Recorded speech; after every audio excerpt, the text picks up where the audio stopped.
महान संत जगत गुरु संत तुकाराम महाराज की पालकी प्रस्थान की बेला पर पुणे के पालक मंत्री और राज्य की उप मुख्यमंत्री सुनेत्रा पवार ने देहू नगरी में तुकोबा की पादुका के दर्शन की। साथ ही हजारों वारकरियों को विदाई देते हुए यात्रा सफल होने की कामना की। मावल के एनसीपी विधायक सुनील शिल्के ने पादुकाओं के दर्शन किए और संत तुकाराम महाराज के चरणों में प्रार्थना की। इस मौके पर उन्होंने प्रार्थना की कि राज्य के किसानों को अच्छी फसल मिले और उनका जीवन खुशहाल हो। उन्होंने हाल ही में मावल तहसील में हुई दुर्भाग्यपूर्ण घटना पर भी गहरा दुख जताया और मृतकों के परिवारों के प्रति अपनी संवेदनाएं व्यक्त की। उन्होंने इस संकट से प्रभावित लोगों की हिम्मत के लिए भी प्रार्थना की।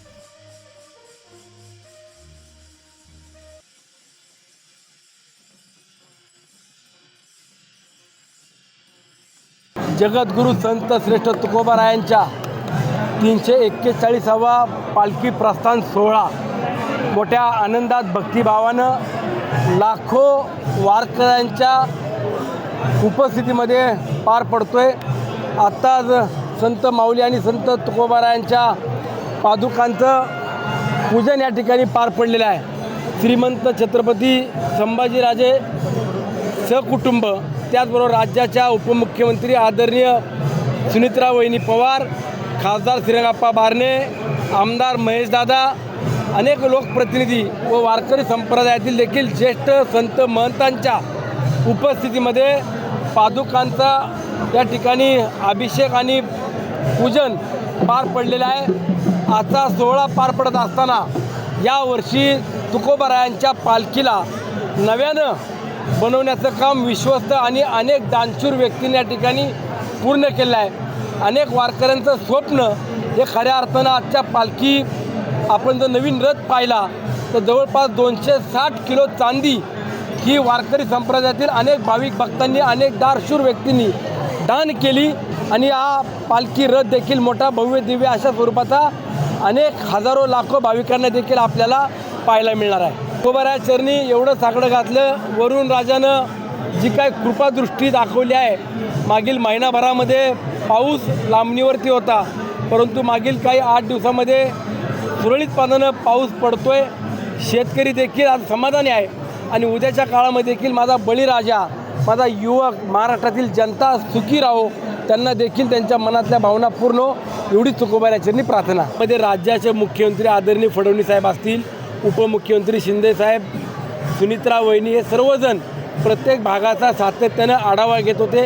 पालकमंत्री या नात्यानं सुनेत्रा वहिनींनी देखील तालुक्यातील आणि जिल्ह्यातील ज्या शेतकरी बांधवांचं किंवा ज्या कुटुंबातल्या व्यापाऱ्यांचं, व्यावसायिकांचं नुकसान झाले त्यांचे तात्काळ पंचनामे करून राज्य सरकारकडे अहवाल सादर करण्याचे देखील निर्देश दिलेले आहेत। मला विश्वास आहे शेतकऱ्याचं जे काही माझ्या बळीराजाचं नुकसान झालं असेल ती नुकसान भरपाई आणि ज्यांचा निष्पापांचा बळी गेला त्यांना देखील त्यांच्या कुटुंबियांना लवकरात लवकर राज्य सरकार मदत करेल।